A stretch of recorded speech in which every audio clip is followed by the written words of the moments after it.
తండ్రి అయిన దేవుని నుండియు ప్రభువైన యేసుక్రీస్తు నుండియు కృపా సమాధానములు మీకు కలుగునుగాక.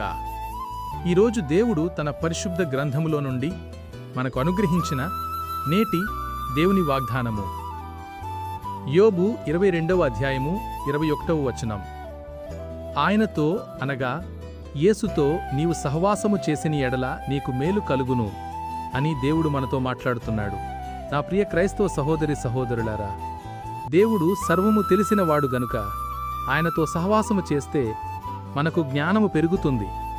దేవుడు పవిత్రుడు గనుక ఆయనతో సహవాసము చేస్తే మనము బుద్ధి కలిగి ప్రవర్తిస్తాం. దేవుడు సర్వశక్తిమంతుడు గనుక ఆయనతో సహవాసము చేస్తే నీవు దేనికైనా భయపడి నీతి కొరకు వెనకడుగు వెయ్యువు. శక్తి వంచన లేకుండా పనిచేయుటకు ఇష్టపడతావు. దేవుడు సర్వవ్యాపి కనుక ఆయనతో సహవాసం చేస్తే నీవు అంధకార శక్తుల చేతిలో చిక్కవు. నా ప్రియ స్నేహితులారా, ఆయనతో సహవాసం చేస్తే నీకు క్షేమం, మేలు, మంచి కలిగి ఆయన నామ మహిమ కొరకు ఈ లోకంలో సాక్షిగా నిలువబడతావు. అట్టి కృపా దేవుడు మనందరికీ దయచేయునుగాక. ఆమేన్.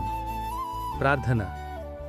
మహాపరిశుద్ధుడైన మా దేవ, దయగల మా తండ్రి, గడిచిన ఉదయకాలం మొదలుకొని నేటి ఈ ఉదయకాలము వరకు నీ కృపలో మమ్మను ఇంతవరకు కాచి కాపాడినందుకై, మమ్మను ఇంతవరకు సజీవుల లెక్కలో ఉంచి మరొక నూతన దినాన్ని మాకు అనుగ్రహించినందుకై వేలాది స్తోత్రములు చెల్లిస్తున్నాను. ఈరోజు మేము చేయబోతున్న పనుల్లో, రాకపోకలలో మీరు మాకు తోడుగా ఉండండి.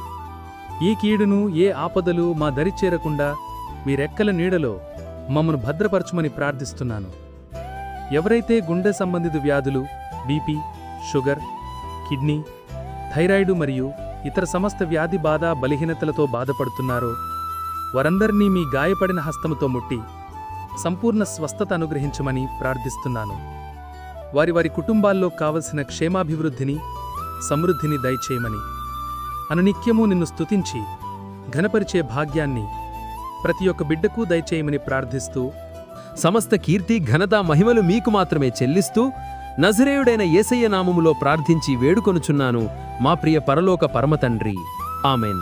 నా ప్రియ స్నేహితులారా, మీరింతవరకు మన ఛానల్ని సబ్స్క్రైబ్ చేసుకోనట్లయితే దయచేసి మన ఛానల్ని సబ్స్క్రైబ్ చేసుకోవాల్సిందిగా ప్రభువు పేరట మీ అందరినీ ప్రేమపూర్వకంగా మనవి చేస్తున్నాను. దేవుని కృప సదాకాలం మీకు తోడే నడిపించునుగాక. ఆమెన్.